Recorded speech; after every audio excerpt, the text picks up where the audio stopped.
This is a bottle of rum from Japan. And while this might be my first rum from Japan is not that rare, and it's not that new. Rum's modern history and presence in Japan is relatively recent though, with rum first showing up in the 1900s, and this specific distillery opened in 1961. Kiyomi from the Helios distillery in Okinawa is one of a handful of rums available in the United States from Japan. I wish I could share with you more about the details of this rum, but I can't tell you that much because Helios doesn't even have a working website, in English at least, and all the information that I found online about this rum seems to be conflicting. However, if we check the bottle, it does say that it is made from molasses and in a column still. But it definitely appears to have a longer fermentation time than normal, from 10 to 30 days, which would lead us to believe or assume that it will at least be a little bit funky. There's no added sugar, no coloring, obviously it's clear, but even if this was an aged Japanese rum, Japanese law dictates that nothing can be added and still be categorized as a spirit. So let us go to the proprietary Make and Drink Triangle Taste Test, patent pending, the taste test of all taste tests. In front of me is the Kiyomi Rum neat in a Daquiri and in a Mai Tai. And I hate to do this to you right now before the moment of all moments when we drink something here, but when I do a taste test like this, I know that first, I'm not going to finish all of these, which I know will make some of you sad.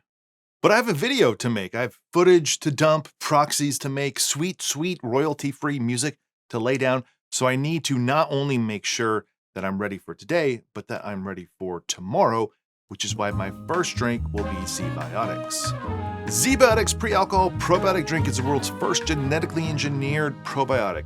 It was invented by PhD scientists to tackle rough mornings after drinking, and here is how it works. When you drink, alcohol gets converted into a toxic byproduct in the gut.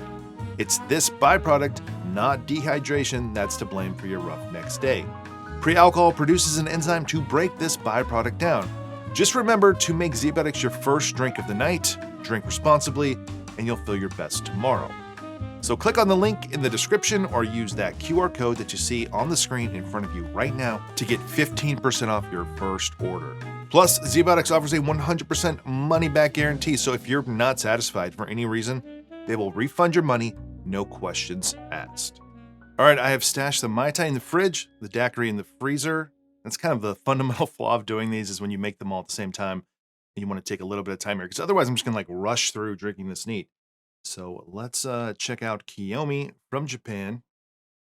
It has a familiarity on the aroma and a uniqueness. It has this aroma that you pick up in some rums like the Mexican rums, so the cachaça, even the newest Holmes Key, the Grand Arome and the Rum Tradicional.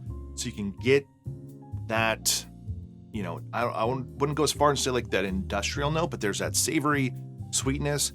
And this feels different than some of those other ones because there is this like pineapple in the background, like sweet tropical fruit. So it's one of those aromas that people that don't know rum, that rum can be like this, they might find it like a touch off-putting, but it's also super interesting and it's a lot milder, but still something delicious going on there. Cheers. That initial aroma leads to like a speculation that it's going to have, I think, more flavor than it does. And I don't say that in a negative. Sometimes too much of a specific flavor is too much.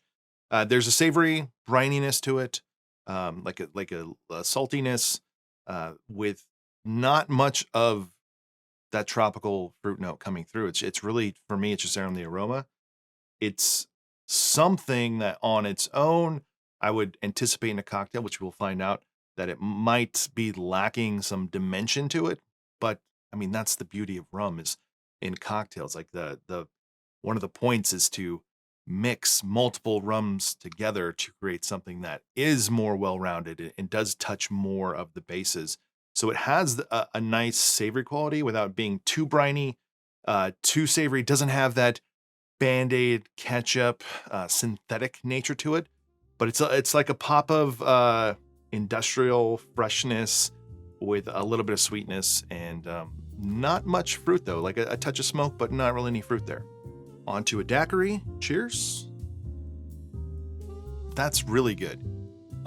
There's a small mistake I made. I have a bunch of simple syrup, like regular simple syrup I've made for other cocktails, and I use that here because I did think that this might be a little too intense of a flavor. You might want to bring that down with dilution as opposed to using like powdered bar sugar or granulated sugar. But I find that the flavor of the rum, while it comes through with simple, I want more of it. The sweetness and the touch of acidity help unlock that savoriness and sweetness, and it makes it delicious. There's a touch of smokiness, and whether it's the rum and the lime juice together or just a lime juice, but there's like a nice, sharp, prickly finish on it that I find super interesting and appealing. It's an excellent daiquiri, and that's why, if you're trying new rums, this idea here, I'm sure I didn't come up with this idea of to try it neat, trying a daiquiri and try it in a Mai Tai. It's like the holy trinity of ways to try rum, but you get like an evolution here too with this, because you can taste how it is on its own. You can taste how it is with a little bit of sugar and lime, just very like basic, to help bring out maybe some of those flavors and see how it would work in a cocktail. And you get to the Mai Tai where you're now adding in, a flavored syrup as well as another liqueur to see even more how that works. So let's try that now. Let's move on to the Mai Tai. Cheers. Strangely enough, in the daiquiri, it felt like some of the flavors weren't as present because of the dilution, because of the lime juice. In the Mai Tai, it's almost like that the flavor of the rum kind of takes over. You don't really get the orange curacao. I use Pierre Ferrand, I use Mai Orgeat.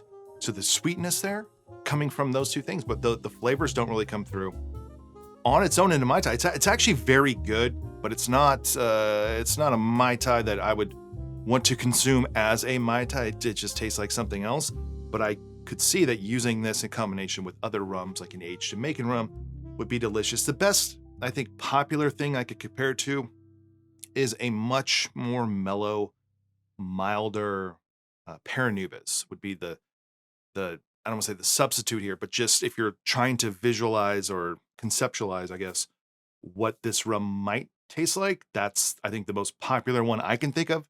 While it is very different, but it's in the ballpark category of that. And Paranubis is something that you can use like literally just bar spoons to help transform a cocktail's flavor and profile. This, you're going to use more of it. It's 40% ABV. It's a lot milder, but it has that sweet, savory quality that we don't usually get in many molasses rums unless you've tried those ones from Holmesky. So it has that like real cool, distinct, interesting flavor that paired with other things I think could be delicious. But when it comes to that, I mean, I'll leave that up to any of you out there to put this in a Mai Tai with something else and let me know, or let everyone else here know in the comments what you think. But it has a lightness to it, but also like tons of flavor. And it has that distinct